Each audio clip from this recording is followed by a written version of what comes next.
गोंडल शहर में किराए के मकान में स्थायी हुए अनंत पेशे से शिक्षक हैं। अनंत स्कूल में काफी लोकप्रिय टीचर हैं। स्कूल में पढ़ाने के बाद वह बच्चों को अपने घर पर ट्यूशन भी पढ़ाते हैं।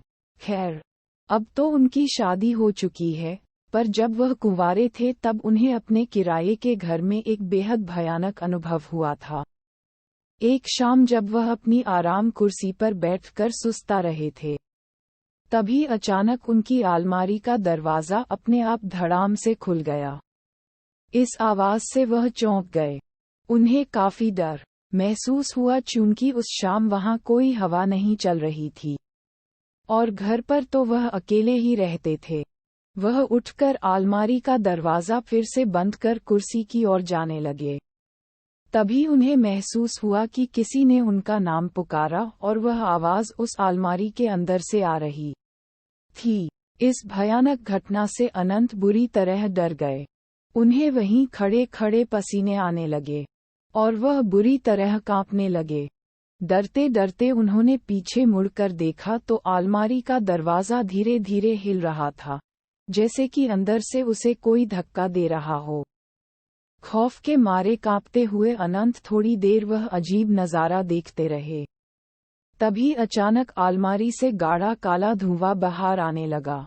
ये सब अलौकिक घटनाएं देखकर अनंत की चीख निकल गई। अनंत दौड़कर घर के बाहर आ गए और सारी बातें अपने पड़ोसियों को बताने लगे। अनंत के पड़ोसी उनके साथ घर में दाखिल हुए और उन सब ने वहां जो भी देखा उसे देखकर सबके होश उड़ गए। कमरे की छत पूरी तरह से काली पड़ चुकी थी। अलमारी के दोनों दरवाजे उखड़े हुए थे और सारा सामान नीचे जमीन पर बिखरा हुआ था। लोग कुछ समझ पाते इससे पहले ही वहां रखी अलमारी धड़ाम से जमीन पर आ गिरी। अनंत के साथ साथ अब सभी लोग इस भूता अनुभव से घबरा गए और बाहर की तरफ भागे। कुछ लोगों को भागते भागते एक चीख सुनाई दी, चले जाओ सब, पर किसी ने पीछे मुड़कर देखने की हिम्मत नहीं की। इस खौफनाक अनुभव के कारण अनंत बुरी तरह बीमार पड़ गए और कुछ दिन के लिए अपने गांव पर अपने माता पिता के पास लौट गए। जब वो गोंडल वापस लौटे तो कभी उस घर में वापस नहीं गए और किसी और मोहल्ले में रहने लगे। क्या थी इस खौफनाक घटना की वजह?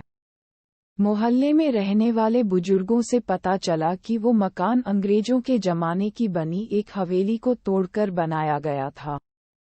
कहते हैं कि उस हवेली का मालिक बहुत क्रूर इंसान था और एक बार उसने अपने नौकर को जलाकर मार डाला था और उसकी अधजली लाश उस अलमारी में छिपा दी थी। मकान मालिक ने कभी वो अलमारी प्रयोग नहीं की थी, लेकिन अनंत राजनाथ के मांगने पर उन्होंने वो अलमारी उसे दे दी थी और शायद इसी कारण नौकर की आत्मा नाराज हो गई और ये खौफनाक डरावनी घटना घट गई।